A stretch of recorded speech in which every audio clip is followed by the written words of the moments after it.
राधा और कृष्ण की प्रेम कहानी। ये तो एक ऐसी कहानी है जो हम सब ने सुनी है, महसूस की है। ये भक्ति और त्याग की एक ऐसी मिसाल है जो आज भी हमें रास्ता दिखाती है। लेकिन इस अमर प्रेम गाथा के बीच में ना एक बहुत गहरा सवाल छिपा हुआ है। एक ऐसा सवाल जो सदियों से लोग पूछते आए हैं। आज हम उसी सवाल की तह तक जाने की कोशिश करेंगे।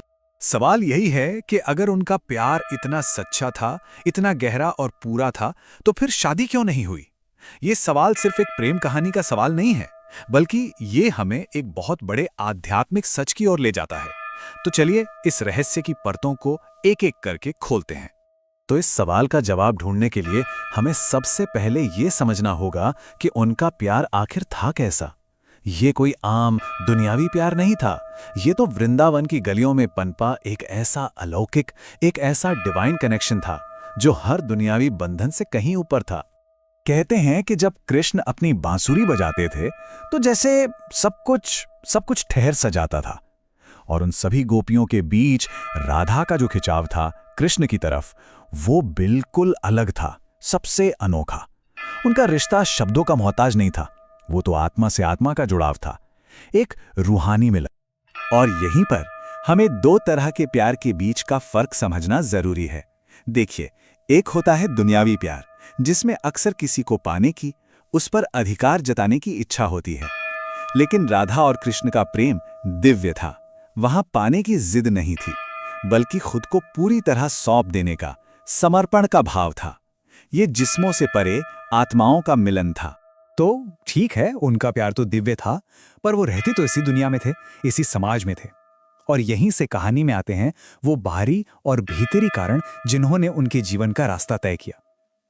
और इसकी शुरुआत होती है उस समय के सामाजिक नियमों से। अब देखिए, इसका एक बहुत सीधा और प्रैक्टिकल कारण भी है।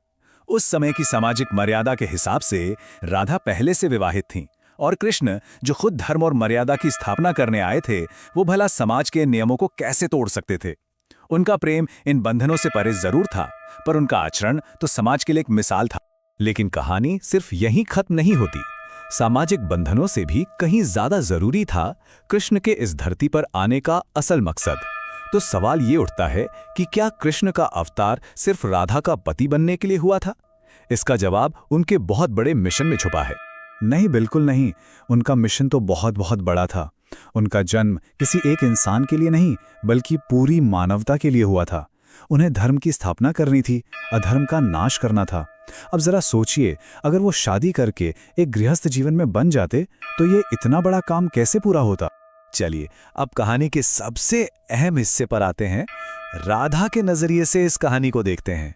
अक्सर लोग इसे एक अधूरी प्रेम कहानी की तरह देखते हैं, पर असल में ये कहानी किसी कमी की नहीं, बल्कि प्रेम में किए गए सबसे बड़े त्याग की, सबसे बड़े बलिदान की कहानी है। ये पल इस कहानी का दिल है। जरा उस पल के बारे में सोचिए, जब कृष्ण हमेशा के लिए वृंदावन छोड़कर जा रहे थे। राधा ने उन्हें रोका नहीं, कोई शिकायत नहीं की, कोई मांग नहीं रखी। क्यों? क्योंकि वो कृष्ण के मकसद की महानता को समझती थी। और यही बात हमें सिखाती है कि सच्चा प्यार क्या होता है। उनका प्यार इतना पाक था कि वो कृष्ण को अपने पास नहीं, बल्कि उनके लक्ष्य के पास देखना चाहती थीं। उन्होंने कृष्ण को अपने प्रेम में बांधने की बजाय उनके महान कर्तव्य के लिए आजाद कर दिया, मुक्त कर दिया।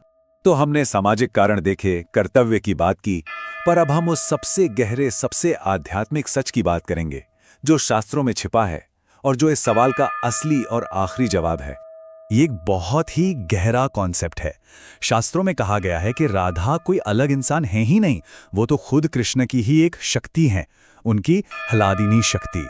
मतलब वो एनर्जी जो कृष्ण को आनंद देती है, वो कृष्ण से अलग नहीं है, उन्हीं का एक अटूट हिस्सा है। देखिए, शादी दो अलग लोगों को एक करती है ना? लेकिन जो पहले से ही एक हों, उनका विवाह कैसे हो सकता है? जैसे आग को उसकी गर्मी से अलग नहीं कर सकते, वैसे ही राधा को कृष्ण से अलग नहीं किया जा सकता। तो फिर विवाह का तो सवाल ही नहीं उठता। तो अब सवाल यह है कि उनके विवाह ना करने से हुआ क्या, इसका नतीजा क्या निकला। चलिए देखते हैं कि कैसे इसी वजह से उनकी प्रेम कहानी हमेशा के लिए अमर हो गई। ये एक बहुत पावरफुल आइडिया है, जरा सोचकर देखिए। अगर उनकी शादी हो जाती तो क्या होता? वो एक राजा रानी होते, उनकी कहानी एक महल तक, एक घर तक सिमट जाती। लेकिन क्योंकि उनका विवाह नहीं हुआ, उनका ये प्रेम किसी एक घर का नहीं, बल्कि पूरी दुनिया के लिए, पूरे ब्रह्मांड के लिए एक आदर्श बन गया, एक यूनिवर्सल आइडियल। कभी सोचा है कि हम हमेशा राधा कृष्ण क्यों कहते हैं, कृष्ण राधा क्यों नहीं? क्योंकि राधा का प्रेम, उनकी भक्ति ही भगवान तक पहुंचने का रास्ता है।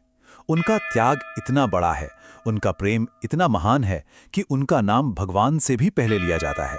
ये पूरी कहानी का सार है, आप कह सकते हैं। जहां दुनिया का प्यार कहता है कि जिससे प्यार करते हो उसे हासिल कर लो, वहीं राधा का प्रेम सिखाता है कि जिससे प्यार करते हो उसे उसके लक्ष्य के लिए आजाद कर दो। तो आखिर में ये कहानी हमें एक बहुत बड़े सवाल के साथ छोड़ जाती है। ये हमें सोचने पर मजबूर करती है कि प्रेम का असली रूप क्या है, किसी पर अधिकार जताना या किसी को मुक्ति देना? इसका जवाब शायद हम सबको अपने अपने अंदर ही खोजना है।